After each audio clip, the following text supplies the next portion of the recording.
शचिनंदन जय गौरहारी विष्णुप्रिया प्राणनाद नदिया विहारी जय शचिनंदन जय गौरहारी विष्णुप्रिया प्राणनाद नदिया विहारी जय शचिनंदन जय गौरहारी विष्णुप्रिया प्राणनाद नदिया विहारी जय हरि हरि बोल प्रेम दाता नित्य बोल जय हरि हरि बोल प्रेम दाता नित्य बोल जय हरि हरि बोल प्रेम दाता नित्य बोल जय हरि हरि बोल प्रेम दाता नित्य बोल प्रेम दाता नित्य बोल प्रेम दाता नित्य बोल जय हरि हरि बोल प्रेम दाता नित्य बोल जय हरि हरि बोल प्रेम दाता नित्य बोल जय हरि हरि बोल प्रेम दाता नित्य बोल प्रेम दाता नित्य बोल प्रेम दाता नित्य बोल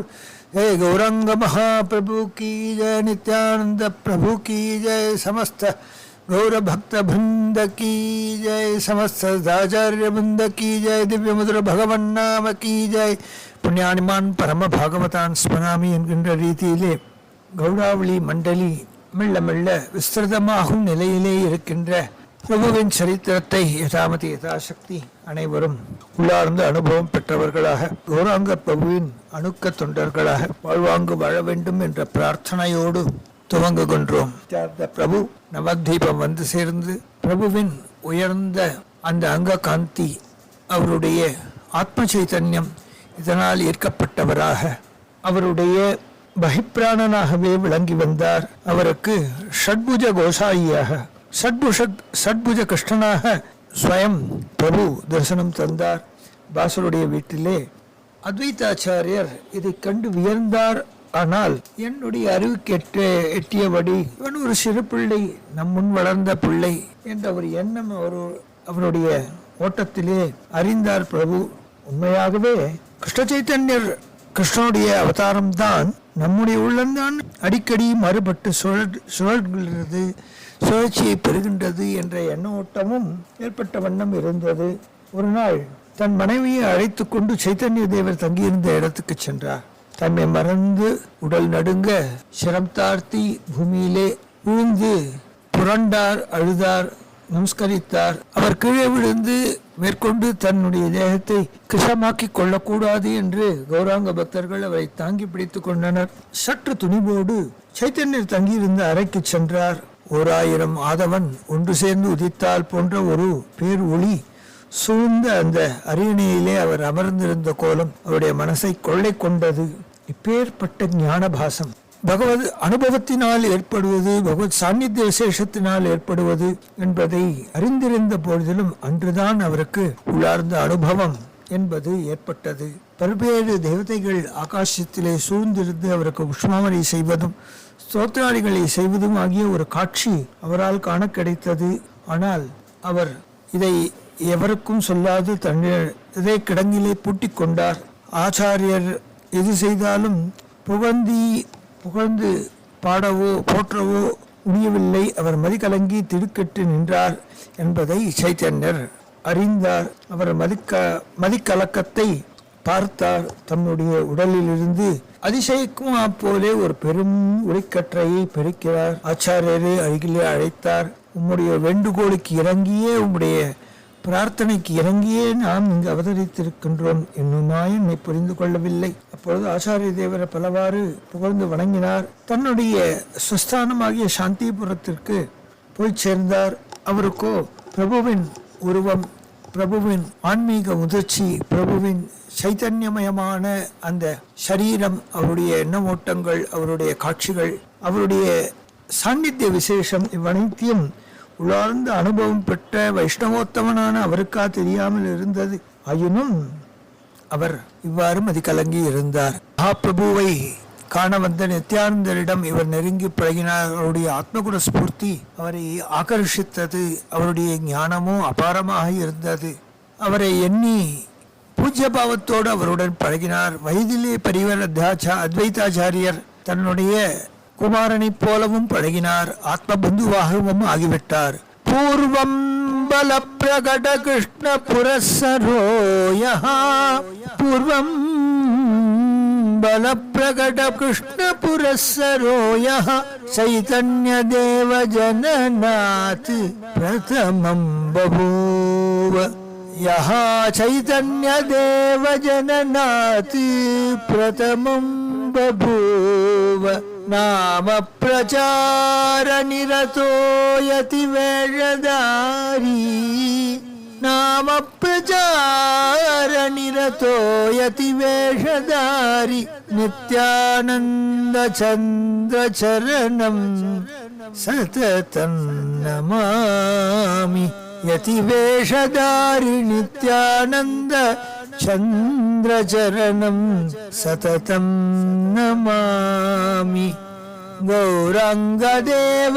बहिप्राणस्वरूपभूतं गौराङ्गदेव बहिप्राणस्वरूपभूतं प्रेमार्द्रचित्तमनिशं द्वादशाब्दसन्न्यासिनं प्रेमार्द्रचित्तमनिशं द्वादशाब्दसन्न्यासिनम् आत्मज्ञ सर्वगुणपूर्णमहात्मरूपम् आत्मज्ञ सर्वगुणपूर्णमहात्मरूपम् तन्नौमि आत्मज्ञ सर्वगुणपूर्णमहात्मरूपं तन्नौमि भक्तिरसमग्न नित्यानन्ददेवम् पूर्वं बलः प्रकट कृष्ण पुरस्सरायः पूर्व அவதாரத்திலே பலராமராக எவர் அவதரித்தாரோ அப்பேற்பட்ட ஆதிசேஷ பரம்பொருள்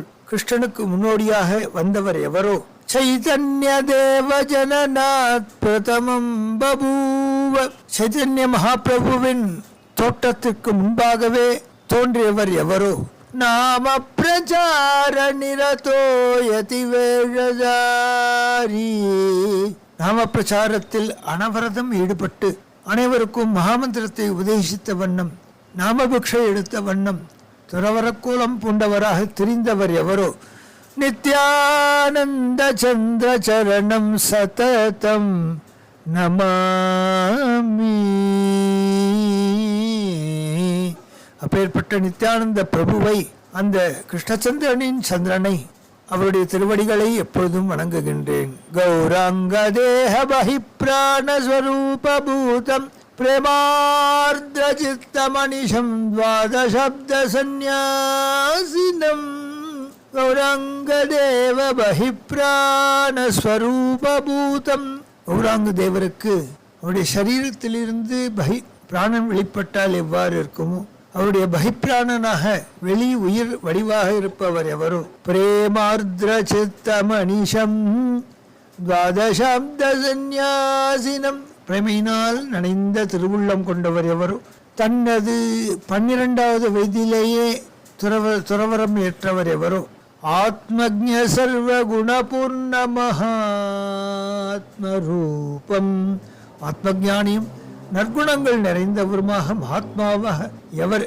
ஆனவரோ தன்னௌமி பக்தி ரசமக்ன நித்யானந்த தேவம் பக்தி ரசத்திலே அனவரதம் மூழ்கிய அந்த நித்யானந்த தேவனை வணங்குகின்றேன் என்று பூஜ்ய பாவத்தோடு அத்வைதாச்சாரியர் நித்யானந்த பிரபுவிடம் எளிதாக சுலபம் சுலபம் என்றபடி சுலபமாகவும் இருப்பவர் எவரோ எளிதில் கிடைக்க இயலாதவரும் எவரோ அப்பேற்பட்ட நித்யானந்த பிரபுவுடன் அவர் சஹதயமாக ஹதயங்கமாக பழகலானார் இவ்வளவையும் அறிந்தவர் அத்வைதாச்சாரியர் ஆயினும் தன்னெதிரே தான் கட்டிய கவனம் அவிழ்ந்ததும் தெரியாதபடி தெருவிலே புழுதி அலைந்த திருமேனியனாக பாலலீலை செய்தவன் எவன் அவன் இன்று நிமாயி பண்டிதாக மாறி பின்னர் கிருஷ்ண சைத்தன்ய தேவராக மாறி அவனே கடவுள் என்ற நிலைக்கு வந்து விட்டான். சைத்தன்யர் கடவுளா? இதென்ன பைத்தியக்காரத்தனமாக இருக்கின்றதே என்ன எண்ணம் அவருடைய அடித்தளத்திலே எழுந்த வண்ணம் இருந்தது. ஆயினும் அத்வைதாச்சாரியர் வைஷ்ணவோத்தமர், வைஷ்ணவ பீடத்திலே உத்தம குருவாக இருந்தார். எனவே மனம் குழம்பினார். அப்பொழுது பிரபுவினால் அனுப்பப்பட்ட ராமர் என்பார். இவர் முன் வந்திருந்து பிரபு உங்களை அழைக்கின்றார், வர வேண்டும் என்று விண்ணப்பிக்க அத்வைதாச்சாரியர் மேலும் குழப்பமடைந்தார். பிடிவாதமாக வரமாட்டேன் என்று சொல் போ என்று அவரை மறுத்து திருப்பி அனுப்புகின்றார். நீங்கள் எல்லாரும் கூறுகிறபடி அவர் என்ன கடவுளா? அவர் சொன்னபடி நான் கேட்க வேண்டுமா? அவர் உண்மையாகவே கிருஷ்ணனுடைய அவதாரம் தான் என்றால் நம்முடைய உள்ளம்தான் மாறுபட்ட நிலைக்கு ஏற்படுமா? இவ்வாறு இரண்டு விதமான எண்ண அலைகளினால் அலைக்கழிக்கப்பட்ட அத்வைதாச்சாரியர் துணிவு மேற்பட்டு மறுத்துவிட்டார். நான் வரமாட்டேன் என்று கூறிவிடு என்றார். தன் அறைக்கு சென்றார். இது என்ன மாயாஜாலம் செய்கின்றான் இந்த சிறுவன் என்று ஒரு எண்ணமும் அவருடைய எண்ண ஓட்டத்திலே எழுந்த வண்ணம் இருந்தது. சைத்தன்ய தேவர் பாசர் வீட்டிலே இருக்கும் இடத்திற்கு வரமாட்டேன் என்று கூறினாலும் வந்துவிட்டார். பிரபு இருக்கும் அறைக்கு சென்ற பொழுது அவரிடமிருந்து லோக விலட்சணமான பெரும் ஒளிக்கற்றைகள் தோன்றிய வண்ணம் இருக்க, இதென்ன மாயாஜால கண்கட்டு வித்தை போன்று இருக்கின்றதே என்று, சாட்சாத்து கிருஷ்ணனுடைய கோலத்தை நீர் காட்டுவீரா என்று மனதிலே நினைத்து கொண்டார். அத்வைதாச்சாரியருடைய விருப்பத்தை உள்ளார்ந்த அனுபவத்தினால் உணர்ந்தார். பிரபு, என்னால் என்ன செய்யலும்? அந்த தேவதூஷணை நிறைந்ததான அந்த மொழிகளை மயக்கத்தில் இருந்து எப்பொழுது விடுபடுவேன் என்ற எண்ணம் தங்களை போன்ற பெரியோர்கள் அனுகிரகித்தால் அன்றி நடக்குமா என்று வினயத்தோடு கூறுகின்றார். பிடிவாதமாக எனக்கு மறுப்பு கூறிவிட்டீர். நித்யானந்த பிரபுவிற்கு மட்டும் விசேடமாக ஷட்புஜ கிருஷ்ணனாக தரிசனம் தந்தீரே. ராமகிருஷ்ணாதி அவதாரங்களின் வைசிஷ்டத்தை ஒரே கோலத்திலே மகாபிரபுவாகவும் தாங்கள் காட்டவில்லையா? அது மட்டும் நியாயமோ என்று இவருடைய எண்ணத்திலே தோன்றியது. அவரை பார்க்க மனமின்றி கண்களை மூடிக்கொண்டார்.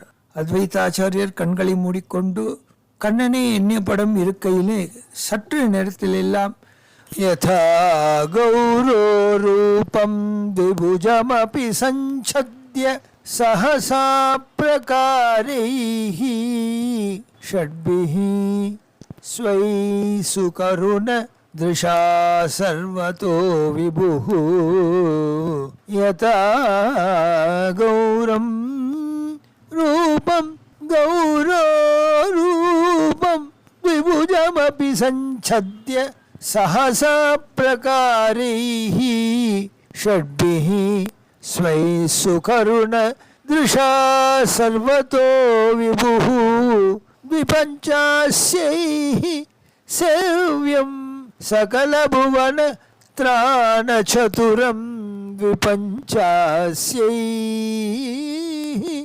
சேவ்யம் சகல புவன த்ராண சதுரம் பஜேஹம் தம் தம் நிஜ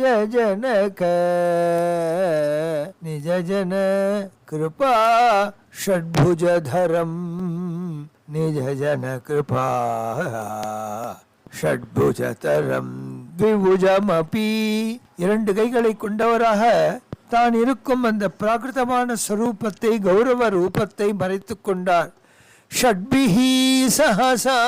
அக்கணமே நித்யானந்த பிரபு, சர்வபௌம பட்டாச்சாரியார் முதலான கங்காதரர் முதலான உத்தமாதிகாரிகளுக்கு இந்த நிலையை எடுத்தோத வேண்டும் என்ற கருணையினாலே ஷட்பிஹி சஹசா சட் என்று 6 கரங்களுடன் காட்சியளித்தார். சுகருண திருஷாய, கருணை பொங்கும் பெரும் கண்களை, இங்கும் அங்கும் அலையும் பெரும் கண்களை உடையவராக, சகல புவனத்ரான உலக அனைத்தையும் காப்பதற்காக சர்வ வல்லமை படைத்த அந்த மகாபிரபு நிஜ ஜன கிருபாயா, தனது மையடியார்களான ஸ்வரூபர் தியானந்தர் முதலான இந்த உயர்ந்த அதிகாரிகளுக்காக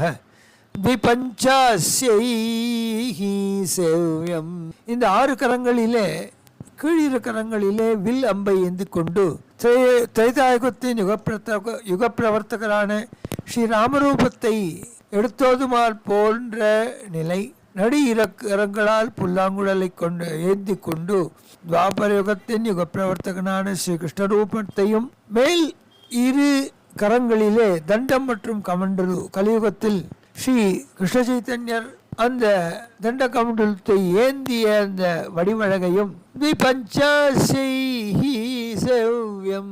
அநேகாயிரம் கண்கள் வேண்டும் அவருடைய பேரழகை சேவிப்பதற்காக. அவரோ சகல புவனத்ராண சதுரம், சகல அண்டச்சராச்சரங்களையும் காப்பதிலே வல்லவர். நிஜ ஜன கிருபாயா, சர்வபௌமர் நித்யானந்தர் முதலான கங்காதரர் முதலான எண்ணற்ற உயர் மையடியார்களுக்கு கிருபாயா, கிருபாவிஷ்டியினாலே கண்களினாலே கருணையை பொழிபவராக. பஜேஹம் தம் தம் ஷட்புஜதரோ, உயர்ந்த இந்த 6 கரங்களை கொண்டவராக அந்த 3 உருவங்களையும் ஒன்று சேர்ந்தார் போல் தரிசிக்கும் அந்த பாக்கியத்தை தந்தார். தனுர்பாணன் பாஹோ கனகருச்சிரே தாரயதியஹ, தனுர்பாணன் பாஹோ கனகருச்சிரே தாரயதியஹ, பிரியாம் வேணும் வாமே தரண தருண ரவிபாசம் கரயுகே. பிரியாம் வேணும் வாமே தருண ரவிபாசம் கரயுகே. ததானம் தண்டம் வை கமல நயனம் ஞாசிவபுஷௌ, ததானம் தண்டம் வை கமலநயனம் ஞாசிவபுஷம். சனः கௌரோ தேவः ஸ்புரது ஹுதயே ஷட்புஜதரஹாய, ததானம் தண்டம் வை கமலநயனம் ஞாசிவபுஷம். சனः கௌரோ தேவः ஸ்புரது ஹுதயே ஷட்புஜதரஹ. இந்த மகாபிரபு உருக்கி வார்த்த தங்கம் போன்ற மின்னும் தேககாந்தி உடையவராக அவர் தன் தோள்களிலே வில்லை ஏந்தியும் அம்பை ஏந்தி கொண்டிருக்கின்றாரோ, அதாவது திரேதாயுகத்து ஸ்ரீராமனை நினைவுபடுத்துமா போல் அந்த உருவம். இடக்கரங்களிலே உதயசூரியனை போல் பிரகாசிக்கும் பிரியமான புல்லாங்குழை எவர் வைத்துக் கொண்டிருக்கின்றானோ அந்த கிருஷ்ணரூபி மற்றும் அன்றலர்ந்த தாமரை போன்ற கருணை பொழியும் கண்களை உடையவராக, திருவிக்கோலத்தை ஏந்தியவராக, தண்டத்தையும் கமண்டலையும் ஏந்தி கொண்டு அந்த ஷட்புஜ கோசாயியாக அந்த உயர்ந்த நிலை, அந்த அந்த கௌராங்க வடிவம் என்னுள்ளே என்றும் பிரகாசிக்கட்டும் என்று அங்கு கண்டவர்கள் அனைவரும் இதிலே தன்னை இழந்தவர்களாய் இருக்கும் நிலையை இங்கு வர்ணிக்கின்றோம். அவரிடம் சாதுபாவங்கள் உதித்தன. உடல் சிலித்தது, மூர்ச்சையாக கீழே விழுந்தார். கம்பம், அஸ்ரு முதலான சத்பாவங்கள் தோன்றிய வண்ணம் இருந்தன. ஒருவேளை கிருஷ்ணனாக அவர் பிரபுவை தரிசித்திருக்கலாம் என்று அனைவரும் கூறினர். சைத்தன்ய தேவரிடம் வந்து பிரபு இவருக்கு அனுகிரகிக்கல் ஆகாதா என்று நித்யானந்த பிரபுவும் விண்ணப்பித்துக் கொண்டார். என்னால் என்ன செய்ய முடியும், அந்த பரமாத்மா சங்கல்பத்தினால் தான் அனைத்தும் நடக்கின்றது என்று ஒன்றும் தெரியாத முக்த பாலகனைப் போல் பதில் இருத்தார். அப்பொழுது விழித்தறிந்த அத்வைதாச்சாரியர் என் கண்ணுக்குள்ளே சாட்சாத் கிருஷ்ண பரமாத்மாகவே இவர் தரிசனம் தந்தார், அந்த சேவை சாதித்தருளினார் என்று கூறியவுடன் மறுமொழி கூற இயலாது மீண்டும் முக்த பாவத்திலே வயதான அந்த வயோதிக காலத்திலே தன் நிலையை இழந்து கிருஷ்ணா கிருஷ்ணா கிருஷ்ணா என்றபடி கீழே விழுந்தார். அவர் கீழே விழுந்து அடிபடாதபடி கௌராங்க பிரபுவின் அந்தரங்க சிஷ்யர்கள் அனைவரும் அந்த அத்வைதாச்சாரியரை தாங்கிக் கொண்டனர். அத்வைதாச்சாரியர் மட்டுமல்லாது அநேகர் வந்து சேர வேண்டிய காலம் வந்துவிட்டது என்று பிரபு நினைக்கலானார். கிருஷ்ணாவதாரத்திலே கண்ணபிரான் காலையிலே எழுந்திருக்கும் பொழுது இந்த சாதுவுக்கு அனுகிரகிக்க வேண்டும், என்னை தூஷிக்கும் இந்த துஷ்டாத்மாவை சிக்ஷிக்க வேண்டும் என்ற ஒரு சங்கல்ப துவயத்தோடு எழுந்திருப்பான். அதுபோல் மகாபிரபு அனவரதம் இன்று இந்த உத்தமாதிகாரியை நாம் சந்திக்க வேண்டும், வலுவில் சென்று அவனை ஆட்கொள்ள வேண்டும் என்ற எண்ணத்தோடே எழுந்திருப்பார். ஒரு நாள் எழுந்திருந்தவுடனே இன்று நாம் புண்டரீக வித்யாநிதியை பார்க்க செல்கின்றோம் என்று கூறினார். புண்டரீக வித்யாநிதி என்றும் ராமானந்தர் என்றும் அழைக்கப்படும் மகாத்மா அவரிடம் பாடம் பெற்று வளர்ந்த அநேக சிஷ்யர்கள் இவரிடம் பயில வந்தனர். சைத்தன்ய தேவரின் பெருமையினால் ஈர்க்கப்பட்டு இவ்விடம் வந்து இந்த பாடசாலையிலே சேர்ந்தனர். அதிலே ஹரிதாசர் என்ற முகமதியரும் ஒருவர். நாடனை விட இவருடைய பெருமையை இந்து மதம் அனைத்தும் ஹரிபக்தி பெற அவர் அயராது உழைத்தார். அனுதினமும் 1,08,000 ஆவர்த்தி ஹரேராம மகாமந்திரத்தை ஒரு காத தூரம் இருக்கும் அனைவர் செவிகளிலும் அது விழுமா போலே உயர்ந்த குரலிலே உயர்ந்த ராக அனுபவத்தோடு அனுராகத்தோடு தான் பாடுவார். அவருடைய தேனினும் இனிய குரலினாலே அனைவரும் ஈர்க்கப்பட்டனர். ஒரு முசல்மான் சாது ஹிந்துவாக தன்னுடைய பழக்க வழக்கங்களை மாற்றிக்கொண்டு சாட்சாத்து மகாபிரபுவினால் ஆட்கொள்ளப்பட்டு ஹரிபக்த சிகரத்தை அவன் எட்டியிருக்கின்றான் என்ற செய்தியும் பூரி ஜெகநாத கஷேத்திரம் பர்யந்தம் அனைத்து ஜனங்களுக்கும் செவியில் வந்து விழுந்தது. இவ்வாறு இருக்கையிலே அவரை மீண்டும் முகமதிய சமுதாயத்திலே சேர்ப்பதற்கு முயன்றான் காஷி என்ற ஒரு முசல்மான் அரசன், சிற்றரசன். அவன் பல்வேறாக முயற்சித்தும் ஹரிதாசர், நீ என்னை அடித்தால் கூட என் மறந்தும் என் நாவிலே உன்னை நான் வெய்ய மாட்டேன், எனக்கு மகாமந்திரம்தான் வாயிலே வரும் என்று கூறினார். அடித்தும் பார்த்தார். உணவின்றி அவனை தவிக்க வைத்தார், சிறையிலே இட்டார், பல்வேறு கொடுமைகளை புரிந்தார். ஆயினும் அந்த ஹரிதாசர் தான் பிரபுவிற்கு வாக்களித்தபடி 1,08,000 ஆவர்த்தி ஹரிராம மகாமந்திரத்தை அனுதினமும் செய்த வண்ணம் இருக்க அந்த நகரத்திலே இரவெல்லாம் தூங்க விடாது இவன் எங்களை சமப்படுத்துகின்றான் என்ற ஒரு புகாரை ஜனங்கள் சென்று காஷி மன்னனிடம் கூற, அந்த காஷி என்கின்ற அரசன் இவரிடம் வெகுண்டான், துஷ்டரை கண்டால் தூர விலக வேண்டும், சரி நான் செல்கின்றேன் என்று ஜன நடமாட்டம் இல்லாத அடர்ந்த புரி ஜெகக்ஷேத்திரத்தை ஜெகநாத கஷேத்திரத்தை ஒட்டிய ஒரு பெரும் காட்டிலே தன்னை மறைத்து கொண்டார். அவரிடம் பிற்காலத்திலே தான்சேன் எனும் உயர்ந்த சங்கீத வித்வான் சங்கீத சிகிச்சைக்காக வந்து மன்றாடினான். அப்பொழுது சிறு வயதிலே உனக்கு போதித்ததே போரும் அப்பா, நான் மகாமந்திரத்தை பல்வேறு ராகங்களே என்னையும் அறியாமல் கூறுவேன், அதிலிருந்து நீ எதை கற்றுக்கொள்ள வேண்டும் என்று விரும்புகிறாயோ கற்றுக்கொள் என்று ஆணையிட்டார். இவர் அவ்வாறு பல்வேறு ராகங்களிலே அவர் வட இந்திய ராகங்களிலே பாட பாட கண்ணீர் மல்கியபடி உயர்ந்த உச்சஸ்தாயிலே பல்வேறு ராக சாயல்களை பிடித்து காட்டி ஆங்காங்கே இந்த ஸ்வராட்சரங்களுக்கு ஏற்றபடி உயர்த்தியும் தாழ்த்தியும் அவர் பாடிய அந்த பண் அனைவரையும் தேவலோகத்து அப்சர ஸ்திரீகளையும் மயக்கியது என்றால் வியப்புக்கு கூறுவானேன். அவ்வாறு இருக்கையிலே இவரிடம் எதையும் நம் பாட்சா இனி பலிக்காது என்று தெரிந்த காசி மன்னன் ஓடி வந்து இவர் திருவடியிலே விழுந்து மன்னிப்பு கேட்கின்றான்.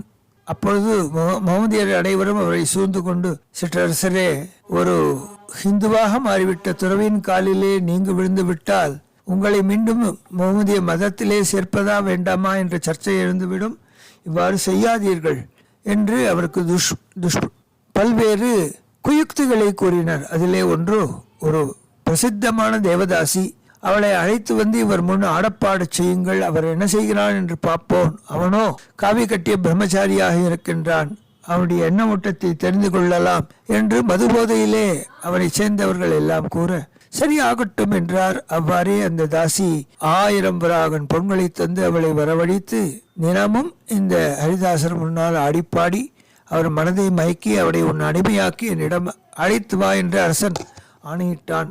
பல மாதங்கள் ஓடின. ஒருவரிடம் யாதொரு செய்தியும் தெரியவில்லை. அவள் அந்த பிராந்தியத்தில் தான் இருக்கின்றாள் என்ற செய்தி மட்டும் அரசனுக்கு சென்றது. வெகுண்டான் ஒரு நாள் விஷயம் தெரிந்து கொள்ளுவா என்று ஒற்றர்களை அனுப்பினான். அவள் காலை வெளியிலே அங்கு சென்று அவர் முன் அமர்ந்து பல்வேறு ராகங்களை பாடி தன் அங்கத்தின் பெருமையை எல்லாம் தெரியும்படியாக நாட்டிய பாவனைகளை வெளிப்படுத்த, அம்மா நன்றாக இருக்கின்றது, மகாலட்சுமி போல் இருக்கின்றாய், சென்று வா மாலை சந்திக்கலாம் என்றார். அன்று மாலை வந்தார். அவளும் பல ரகமான அலங்கார வகைகளை எல்லாம் பூட்டிக்கொண்டு ஆடினாள், பாடினாள்.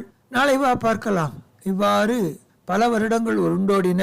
இந்த நிலைதான் நானும் வயோதிகத்துக்கு வந்து விடுவேன் போல் இருக்கின்றது, இவரை மாற்ற இயலவில்லை என்று அவள் ஓடிச் சென்று காசி மன்னன் திருவடியிலே விழ அவர் உண்மையான சாது என்பதை அறிந்தார். அப்பொழுது தான்சேன் என்ற உயர்ந்த இசைக்கலைஞன் அவ்வூருக்கு வர அந்த காசி மன்னன் அவரை வரவேற்று கொண்டாடி மகிழ்ந்தான். சபையிலே பாடச் சொல்ல, நான் என்ன பாடுவது, என்னுடைய குருநாதர் ஹரிதாசர் பாட வேண்டும், நம்மளெல்லாம் கேட்க வேண்டும், ஹரிதாசருடைய சிஷ்யனா நீ என்று கேட்கின்றான் அரசன். இருவரும் மாறுவேடம் விட்டு அவர் இருக்கின்ற குடிசையில் முன்னால் அமர்ந்து கொண்டு அவர் உச்சஸ்தாயிலே பாடுகின்ற மகாமந்திரத்தின் அழகினை அனுபவித்த வண்ணம் மெய்மறந்து இருந்தனர். தான்சேன், என் சபையிலே நீ பாடும் பொழுது வித்தியாசமாக இருக்கின்றது. இங்கு வந்து இவர் பாடுவதோ என்னை உலுக்குகின்றதே, என்ன செய்யலாம் என்று காசிமன்னன் கேட்கலாம். இதற்கு நம் அக்பர் தான் பதில் கூற வேண்டும் என்று அக்பரிடம் ஹரிதாசரை பற்றி கூறினர். ஹரிதாசரை அழைத்து வா என்றார். அவ்வாறெல்லாம் அவர் அழைத்தால் வரக்கூடியவர் அல்ல. பொன்னும் பொருளும் மண்ணும் அனைத்தும் கல்லுக்கு சமானம் என்று நினைக்கக்கூடிய உயர்ந்த யதிவரர் அவரிடம் நம் பாட்சா பலிக்காது என்று கூற, சரி அவன் இருக்கும் இடத்துக்கு நாம் செல்வோம் என்று இருவருமா மாறுவேடம் புடைந்து அன்றிரவு சென்றால் பல்வேறு ராகங்களிலே அழகாக மெட்டிசைத்து தான் உருகி உருகி உருகி உயர்ந்த உச்சஸ்தாயிலே அந்த ஸ்வராட்சங்களுக்கு ஏற்றபடி எழுப்பியும் பஞ்சம ஷட்ஜங்களை எல்லாம் பிடித்து அவர்கள் மனதை கவர்ந்தார்.